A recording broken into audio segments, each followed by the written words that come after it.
नाज़रीन, इंसानी जिस्म के साथ खिलवाड़ करने का बिल मंजूर कर लिया गया। इसके अफेक्ट सिर्फ अमेरिका में नहीं रहेंगे, इसके अफेक्ट पाकिस्तान में भी आएंगे, इस्लामी ममालिक में भी आएंगे। मरने वाले की तदफीन करने या जलाने की बजाय खाद में तब्दील कर दिया जाएगा।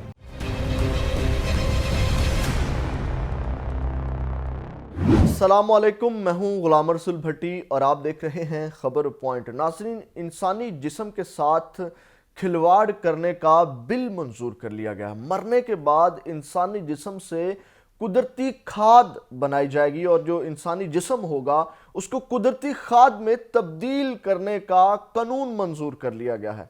ये सारी तफसीलात आपके सामने रखते हैं। नाज़रीन, अमेरिकी रियासत न्यूयॉर्क में लोगों को मरने के बाद खुद को कुदरती खाद में तब्दील करवाने की इजाज़त मिल गई है। बरतानवी नशरियाती इदारे की एक रिपोर्ट के मुताबिक वाशिंगटन समेत दीगर रियासतों की तरह न्यूयॉर्क में भी रियासती गवर्नर केती हुकूल की इजाज़त से किसी शख्स के मरने के बाद उसके जिस्म को कुदरती खाद में तब्दील करने का कानून पास करवा लिया गया है, जिसके तहत मरने वाले की तदफीन करने या जलाने की बजाय खाद में तब्दील कर दिया जाएगा।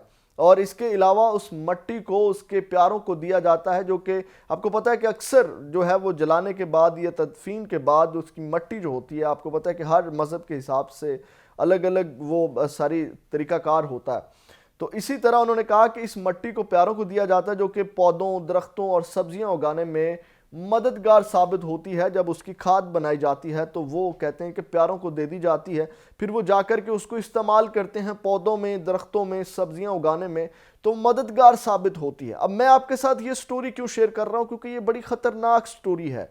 इसके अफेक्ट सिर्फ अमेरिका में नहीं रहेंगे, इसके अफेक्ट पाकिस्तान में भी आएंगे, इस्लामी ममालिक में भी आएंगे। मैं आपके साथ शेयर करता हूँ कि वो किस तरह आएंगे। नाज़रीन, रिपोर्ट के मुताबिक इस अमल को इंसान की आखिरी रसूमात या तदफीन के लिए मट्टी में दफन करने के मुकाबले ज़्यादा माहौल दोस्त करार दिया जाता है। और न्यूयॉर्क अमेरिकी रियासत है जहां इंसानी जिस्म के मरने के बाद, ये छठी अमेरिकी रियासत है न्यूयॉर्क, जहां इंसानी जिस्म के मरने के बाद खाद में तब्दीली की इजाज़त दे दी गई है। वाशिंगटन में अमेरिका की पहली रियासत थी जहां 2019 में कुदरती नामियाती तखफीफ को कुदरती हैसियत दी गई।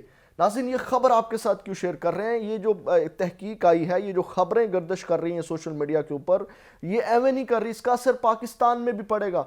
आपको मैं याद दिलाता चलूँ, यहाँ इंसानों के गुर्दे यहाँ अगवा करके जो अज़ा हैं, इंसानी अज़ा हैं, उनको किस तरह इस्तेमाल किया जाता है। क्या लोग इंसानों का इस्तेमाल नहीं करेंगे इस तरह? ये खबरें, ये तहकीक, ये रिपोर्ट सुन करके तो लोग पाकिस्तान में भी इसका इस्तेमाल करने की कोशिश करेंगे। मेरा ख्याल है इस तरह की चीज़ें नहीं होनी चाहिए, इसके खिलाफ एहतजाज करना चाहिए, रिपोर्ट नहीं होनी चाहिए, पब्लिक नहीं होनी चाहिए। जब खाद और तरीक़ों से बनाई जा सकती है तो इंसान का, आपको पता है कि इंसानी जिस्म के साथ ये उसकी पमाली है, उसका तकद्दुस पमाल करना है इंसानी जिस्म का। और इस तरह पाकिस्तान में तो ये जिसके भी हाथ रिपोर्ट लगेगी उसका असर पड़ेगा और वो इंसानों को अगवा करके, जनाब यहाँ अगर गधों की मांग बढ़ जाए तो गधे मिलना बंद हो जाते हैं। तो अब ये कुदरती जिस तरह उसके फ़ायदे बताए जा रहे हैं इस खाद के, तो पाकिस्तान में तो आपको पता है कि ये बड़े बड़े जो लोग हैं, अब मैं नाम नहीं लेता, वो तो ज़रूर इसका इस्तेमाल करना शुरू कर देंगे। तो ये नाज़रीन एक हैरत और बड़ी अजीब सी, क्योंकि आपको पता है कि जो अंग्रेज़ हैं वो तो हर तरह की चीज़ें कर गुजरते हैं और फिर आहिस्ता आहिस्ता, पहले आपको पता है कि वो इन्हीं ममालिक में चीज़ें उन पे एक्सपेरिमेंट किया जाता है, एक्सपीरियंस की जाती हैं, तजुर्बे किए जाते हैं, फिर वो आहिस्ता आहिस्ता इस्लामी ममालिक में वो चीज़ें दाखिल होना शुरू हो जाती हैं। तो इसी तरह ये जो चीज़ है, इसका पाकिस्तान में भी ये ना हो कि बंदे गायब करना शुरू कर दें और जनाब उनको फिर मार करके फिर उनसे खाद बनाना शुरू कर दें। तो ये एक मुझे खौफ नज़र आता है ये रिपोर्ट देख करके। नाज़रीन, ये अब तक की अपडेट्स थी। अगली वीडियो मुलाकात होगी। अपना बहुत ज़्यादा ख्याल रखिएगा। अल्लाह निगहबान।